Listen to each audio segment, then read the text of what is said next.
राधे राधे सखियों। गणेश जी की कहानी। विष्णु भगवान लक्ष्मी जी के साथ विवाह करने के लिए जा रहे थे तो सारे देवी देवताओं को बुला लिया।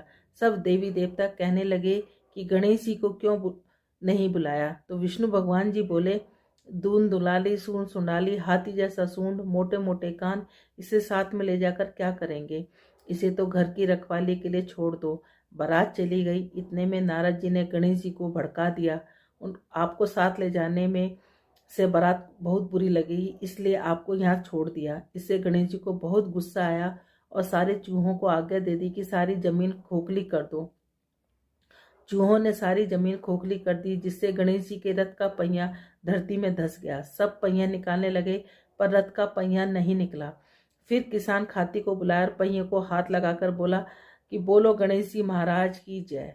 तो पहिया निकल गया। तब उन्होंने कहा कि गणेश जी को मनाए बिना कोई काम सिद्ध नहीं हो सकता।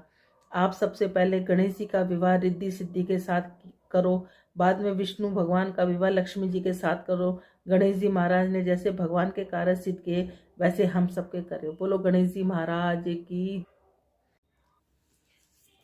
एक बुढ़िया माई थी, तुलसा माता की पूजा क्या करती। कहती, तुलसा माता तू सुखदाता, मैं बिरला सींचू तेरा, तू कर निस्तारा मेरा। पाट दे पिटंबर दे, विश्वनाथ के घाट दे, चटके की चाल दे, पटके की मौत दे, कृष्ण जी का कंधा दे, वृंदावन का वास दे, मीठा मीठा ग्रास दे, वैकुंठ का वास दे, कार्तिक का महीना दे, काशी का दिन दे, कार्तिक माह बैसाख का महीना दे, एकादशी का दिन दे। आए कृष्ण जी भगवान, इतनी औरतें आती हैं तुम्हारे को लाड़ चाव करती हैं, पूजा पाठ करती है, कार्तिक माह बैसाख में तुम्हारी पूजा पाठ करती हैं, फिर भी तुम सूखती जा रही हो। कहने लगी, तुलसा मैया बोलने लगी कि मैं सब कुछ तो दे दूंगी, लेकिन तुम्हारा कंधा कहाँ से दूंगी। तो भगवान ने कहा कि कोई बात नहीं।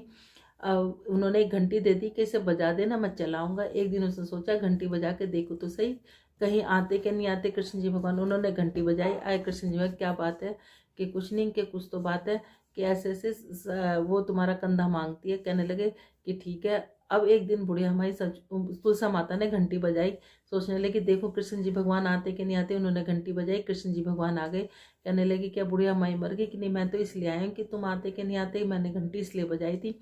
एक दिन बुढ़िया माई सचमुच में मर गई, किसी के उठाए से न उठती। सब कहने लगे सवेरे उठ कर जिन क्या पाप घाट की माला फेरती थी जो इतनी भारी होगी, किसी के उठाए से न उठते। आए कृष्ण जी भगवान, देखो तो सही दुनिया में क्या डंडोल है कि एक बुढ़िया माई मरी पड़ी है। वो कहने लगे मैं भी देख लूँ। सबने कहा इतने बड़े बड़े योद्धाओं से तो उठे नहीं, तुम जैसे बालक से क्या उठेगी। एक कहने लगा इसे भी अपने मन की करने दे। कहने लगी कि अच्छा। वो जाके कहने लगे कृष्ण जी भगवान ने उसके कान में कहा बुढ़िया माई मैं आ गया। कहने लगी ऐसे नहीं, मोर मुकुट पीताम्बर पहने, हाथ में मुरली बजाते, सबके सामने दर्शन दो। उन्होंने मोर मुकुट पीताम्बर पहने, हाथ में मुरली बजाते, सबके सामने दर्शन दिए। जैसे तुलसा मैया कृष्ण जी भगवान तुमने उनको दर्शन दिए, वैसे कहते सुनते हमारे और हमारे परिवार। श्रीमन नारायण नारायण नारायण, लक्ष्मी नारायण नारायण नारायण, तुलसी नारायण नारायण नारायण, श्रीमन नारायण नारायण नारायण। बोलो राधे राधे। कल विजय एकादशी फागुन कृष्ण पक्ष की, कल विजय एकादशी है। बोलो राधे राधे। उसकी कहानी, उसका महात्म इस प्रकार है। युधिष्ठिर को एकादशी चर्चा के दौरान महात्म को सुनकर बड़ी प्रसन्नता हो रही थी, अतः हाथ जोड़कर विनय निवेदन करते हुए श्री कृष्ण ने कहने लगे, मुरली मनोहर, कृपा मुझे यह बताने की कृपा करिए कि फागुन महीने के कृष्ण पक्ष की एकादशी का क्या नाम है, इसके व्रत की क्या विधि है और इसके करने का क्या फल मिलता है। भगवान ने कहा कि फागुन महीने की कृष्ण पक्ष की एकादशी का नाम विजया है। इसके व्रत करने से व्रती को विजय प्राप्त होती है। एक बार नारद जी ने ब्रह्मा जी से यही प्रश्न किया था जो तुमने मुझसे किया। तब उन्होंने नारद जी को बतलाया कि उन्होंने नारद जी से कहा, नारद, विजय एकादशी का व्रत बहुत ही पवित्र पाप नाशक है। मैं तुम्हें एक बड़ी उत्तम कथा सुनाता हूँ।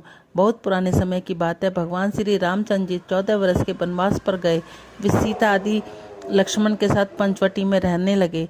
वहां से लंका के राजा रावण से राम की तपस्वी पत्नी सीता का हरण कर लिया।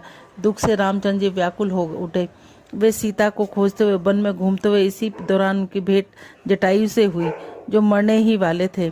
उनका उद्धार करने के लिए उन्होंने कंबल नामक राक्षस को मार दिया। इसके बाद उनकी किष्किंधा में राजा सुग्रीव से मित्रता हो गई। वहीं सीता की खोज के लिए वानरों की सेना तैयार हो गई। हनुमान ने लंका पहुंचकर अशोक वाटिका में सीता जी के दर्शन किए। उन्हें श्री राम के चिन्ह के रूप में अंगूठी दी। यह हनुमान जी का बहुत बड़ा पुरुषार्थ का कार्य था। लौटकर हनुमान जी ने श्री राम से मिले और लंका के सब समाचार सुनाए।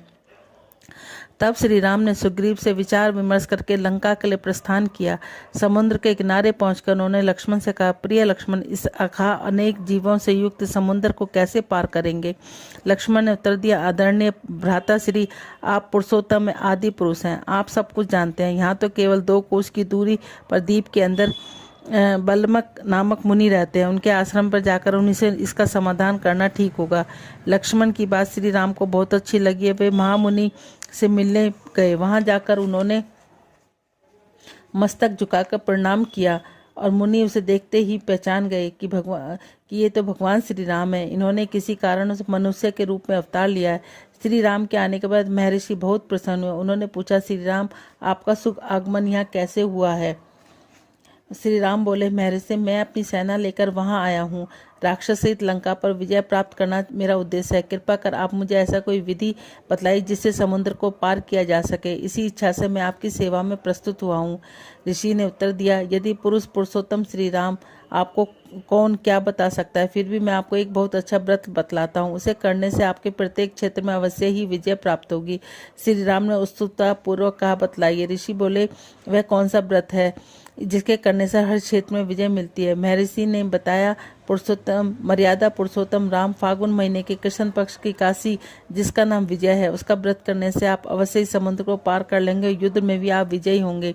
एक क्षण रुका। ऋषि बोले, इस व्रत के लिए 10वीं के दिन सोना, चांदी, तांबे या मिट्टी के कलश मंगवाएं। कलश में जल भर दें, उससे 5 पल्लव रखें और वेदी का स्थापित करें। कलश के नीचे 7,000 ऊपर जौ रखें। जौ के ऊपर नारायण भगवान की सोने की बनी हुई मूर्ति रख दे।